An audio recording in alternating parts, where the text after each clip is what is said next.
Alright, it's been a while and I apologize for that, but today we're going to do a little bit of something, I guess you could call it dead, since the game no longer exists in the multiplayer format. But there has been talks by the now Korean owner of it, Hambitsoft, that they're going to re-release it over here with a mildly different name, but this here is Hellgate London. At its time it was a MMO that allowed you to pick from 3 different specific groups, factions if you will. The Knight-like Templar that you can see right here, who are mostly melee based classes. The Hunters, who are a gun based class, and their alternate version also has mild minion capabilities to it where you make a robot that follows you around. And there's, I believe, the Cabalists, I think they're called, it's been a while, who are your summoners and your magic users of the bunch.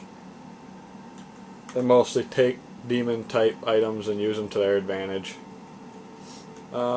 First thing I want to bring attention is this is a loot based game in pretty much every sense. The entire idea is really to just keep finding better and better stuff. Some people might not really be as into that idea as others are. It's an action RPG, so even beyond that you are still at least doing more than just tapping one guy and just letting it sit until it dies. Is that a heavy writing in your book, or are you just happy to see? The dialogue is great. I don't know if you could actually hear what was being said behind me there, but it's greatly amusing for the most part. Some might find it offensive, but it's okay in my book. The main staples of MMOs are there. There's,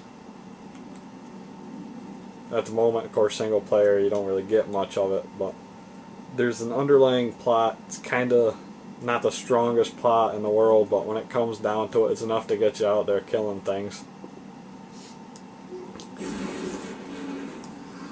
One thing you'll hear from a lot of people is that the game didn't look good, which, as you can see here, it's not exactly a stingy game by any means when it comes to the graphics department. Although this is also set to the DirectX 10, which at the time was pretty new. I wouldn't say it was the first game to use DX10, but it was one of the earlier ones, and there was, at the time of launch, plenty of things wrong with the game. Now it's, of course, dead, but should it be re-released, as it has been mentioned they are thinking about doing, most of the issues I would like to hope would be already fixed, considering by the end of its lifespan most of the issues were already addressed to a large extent. The class balancing isn't exactly the best. When I used to play online, the Guardian, which is what you see right here, a defensive based Templar, could pretty much fight the final boss of the game by himself and still walk away winning. Summoners also can get kind of overpowered, especially against single people, but player versus player isn't really an emphasis of the game at all. And you'll notice that for the most part there's just a lot of swinging going on. Some of the moves like the shield bash can do stuff like stun, but when it comes to the Templar it's mostly just hacking and slashing. There is guns in the game. In the case of the Templar, my character here is terrible with the gun. His accuracy is rather low, and you can see that the bullet tends to stray from its target. The UI is laid out pretty much entirely at the bottom, with the exception of the tracked quests. So whenever you do look for something, it's usually in the same direction, which is nice, because it's less cluttered on the screen, so you can enjoy the actual visuals more. You'll also notice that as you're watching the character run around, you'll see this kind of little red mist down by his feet.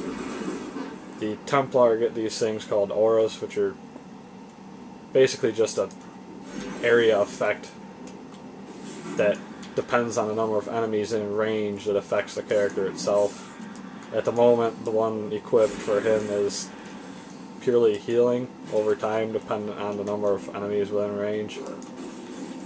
Later on, there's many more that you can get. Inventory lets you play Tetris. As you can see, everything kind of fits into this grid. Classic hidden items that you can identify to figure out what the stats are. Plenty of stats to go off of. Equipped gear uses different stats. Strength, stamina mostly for armor. Accuracy guns will require at certain times. There's all kinds of different stats in here for defensive, and we're not going to get too big into that because it's not really too important. Skills work in a kind of tree method, some of which you have to have before you can get the others, whereas other ones are just kind of free floating that you can get for whenever.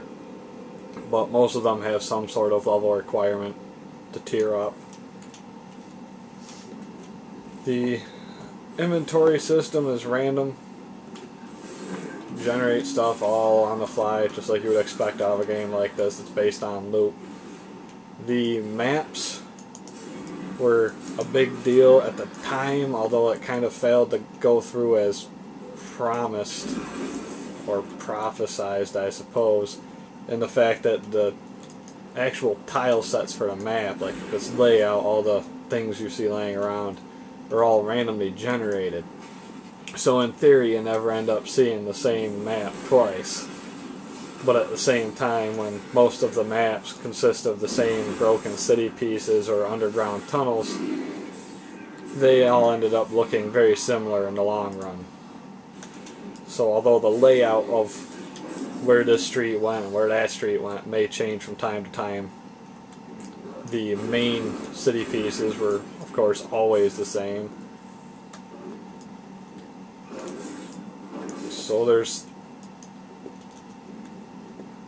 some replayability to it, and the fact that their loot's always random. Sometimes where everything is in the little city is laid out differently, but at the same time it's certainly not like playing a new game every time you jump into a stage, especially since at the moment the multiplayer is dead, of course, because these servers were shut down a long time ago.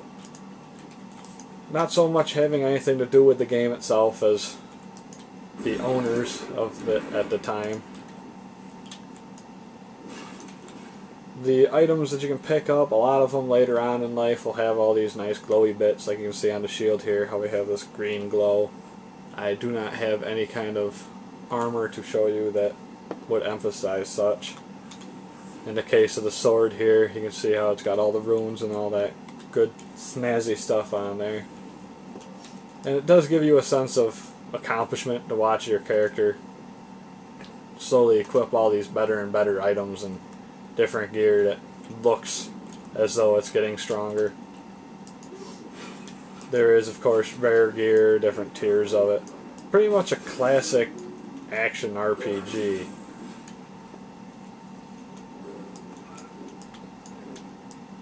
And of course, a lot of the stuff that drops from bad guys, treasure and the likes, will automatically get picked up, but anything sizable or not gold-like in quality generally forces you to pick it up. But again, the controls aren't too bad. There's also a grappling gun, so you can drag people to you as a Templar, since you are mostly a melee-based unit.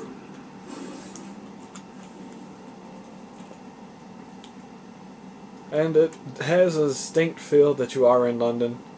I hear tell that in Korea, where it is still going nicely, they have a Tokyo expansion. If it ever comes out over here, we'll see. You can use this as a basis of what's to come, I suppose. Nothing spectacular by today's standards, sure, but I think the game honestly just got a really bad rap for when it first came out. But it's not always the game's fault. A lot of people complain about graphics and on the lower graphics settings. Yeah, it doesn't look the best, but at the same time, better rigs run it better, and classic computer nonsense there.